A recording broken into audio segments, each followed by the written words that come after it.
একটা ছোট ঘর পেয়েছি 600 স্কোয়ার ফিট, একটা ভালো ছেলে পেয়েছি আমার বিপরীত, এক টুকরো মেঘ পেয়েছি, এই তো হলো বৃষ্টি, তোমার দুটো চোখ পেয়েছি মেলানকালি দৃষ্টি, আর পেয়েছি গরম ভাতে লঙ্কা পাশে নুন।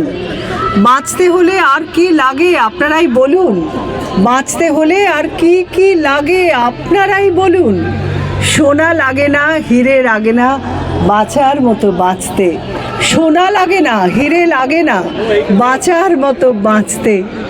ঝড়ের রাতে সঙ্গে ছিলে আজও যদি থাকতে, ঝড়ের রাতে সঙ্গে ছিলে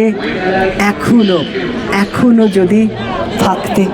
ভাষানগর একটি লিটল ম্যাগাজিন, সেই লিটল ম্যাগাজিনের পক্ষ থেকে এই ভাষানগরের কবিতার গাড়ি, এই কবিতার গাড়ি আমরা 12 বছর হলো কলকাতা বইমেলায় এই গাড়ি নিয়ে কবিতাকে উদযাপন করি। এই গাড়িতে কে আসেননি? আমেরিকা থেকে কবি বব হলম্যান, আদিনা কারাসিক থেকে শুরু করে সাহিত্য একাডেমির প্রেসিডেন্ট, কে আসেনি? আর এখানকার সমস্ত কবিরা, লেখক, বন্ধু, গায়ক সবাই এই গাড়িতে এসে কবিতাকে উদযাপন করেছেন। সুতরাং এই গাড়ি একটা অন্যরকম ইতিহাস আছে, অন্যরকম মর্যাদা আছে। এবছর আমাদের এই গাড়ি আপনারা দেখতে পাচ্ছেন, এই গাড়িতে কবিতার বই ভর্তি হয়ে আছে। এখানে সবাই আসেন, কবিতার বই দেখেন, কবিতার বই পড়েন, কবিতার বই কেনেন, এবং তারপরে সবচেয়ে বড় কথা, এখানে প্রতিদিন কবিতা পাঠের আসর হয়। এই খোলা আকাশের নিচে এখানে কবিতা পাঠ চলে। এই সব কিছু নিয়ে ভাষানগরের কবিতার গাড়ি এবছরও জমজমাট। যবে থেকে বইকে ভালোবাসতে শিখেছি তবে থেকেই বইমেলা প্রাণ।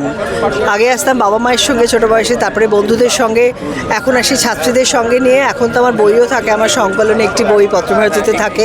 এবছরে সুভদ্রার ভাষানগরে এলাম, আসি, এখানেও মাঝে মাঝে একটু কবিতা বলি। একটা অদ্ভুত, প্রতিটা জায়গায় যেন মনে হয় প্রাণ ছড়িয়ে রয়েছে, নতুন বইয়ের গন্ধ, কী বই কিনবো, কোনটা কাজে লাগবে, সব মিলিয়ে একটা অদ্ভুত নস্টালজিক পার্ট। ভীষণ ভালো লাগে, ভীষণ ভালো লাগে। প্রত্যেক বছর লাফিয়ে বইমেলায় আসবো না। বই পড়া কমে যাচ্ছে না। মিডিয়ার যুগে, সোশ্যাল মিডিয়ার যুগে হয়তো মানুষজন অনেক বেশি ডিজিটালি ব্যস্ত থাকে, কিন্তু বই পড়াটা, আমি একটু আগেই বলছিলাম যে সব স্টলে এত মানে ইয়াং ছেলেমেয়েরা আসছে, বিভিন্ন বয়সে সবাই আসছে, বই কিনছে, অনেক বই কিনছে, তারা জেনে কিনছে এবং তাদের ভালো লাগা থেকেই কিনছে, তারা তো পড়ে বলেই কিনছে। বইমেলা এত ভিড়, সবাই যে শুধু ঘুরে বেড়াচ্ছে তা না, বই কিনতেই আসে। তাই জন্য বইয়ের জায়গায় আছে, পড়ার জায়গায়। সোশ্যাল মিডিয়া একটা সময় আমাদের একটু কেড়ে নিয়েছে, আস্তে আস্তে কমে যাবে, বইটাই থাকবে। পছন্দের বই বলতে কবিতার বই খুঁজে বেড়াচ্ছি। সুভদ্রার বইটা কিনলাম, যেটা নতুন এসছে, যে মোছাকি যায় হোয়াইট ওয়াশ, এটা আনন্দ থেকে বেরিয়েছে, কিনলাম।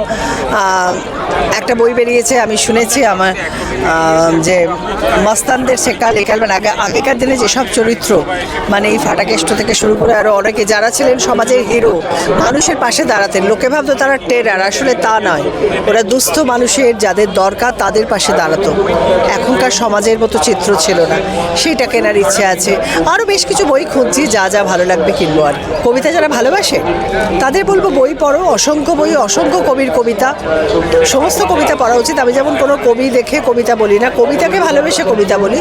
সব রকম কবিতা পড়ার চেষ্টা করা উচিত, কবিতাকে অন্তর থেকে বোঝার চেষ্টা করা উচিত, তবেই ভালো বলা যাবে।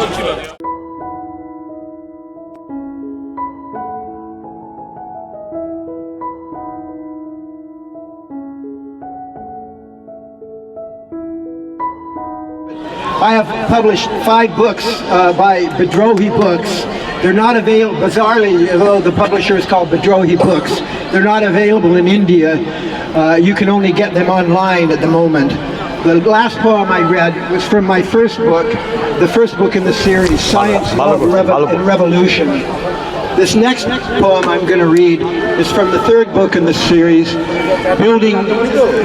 Building a Nation on Stolen Land. It kind of is on the same subject as the last poem. It's about Israel and Palestine and anti-Semitism and revolution, and it doesn't propose a solution, it just shows the problem. It's very short. It's called The Lost World. What if you were living in a science fiction world and your skies were filled with alien machines? If alien beings ruled the earth, What if when you fought back with sticks and stones, the machines would slaughter you, but when you hid, they would come for your children? What if you were living in a science fiction world with alien beings and their killing machine? এই কবিতা ওই কবিতা, সাত কবিতার দেশ। শুনবি যদি আয় কাছে আয়, বেশ তো ভালো বেশ। কি শুনবি, প্রেম বিরহ নাকি শুনবি বিপ্লবী হাম? সাত কবিতার ভাড়ার আমার নেই কবিতার শেষ। এই কবিতা ওই কবিতা, সাত কবিতার দেশ। কখনো রিমঝিম কবিতা মেঘে মেঘে, কখনো কবিতায় অচেনা ব্যথা জাগে।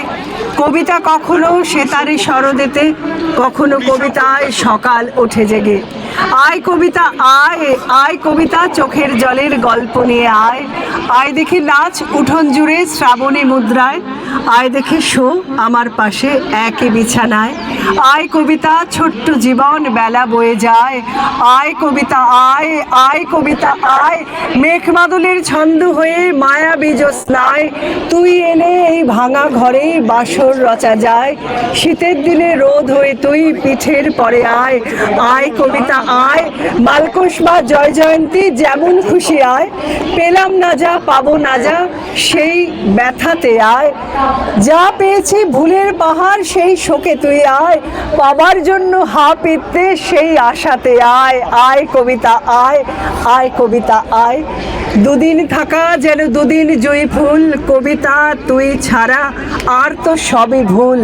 কবিতা তোর ঠোঁটে আমারই চুম্বন, কবিতা তোকে শুধু দিতে পারি এমন।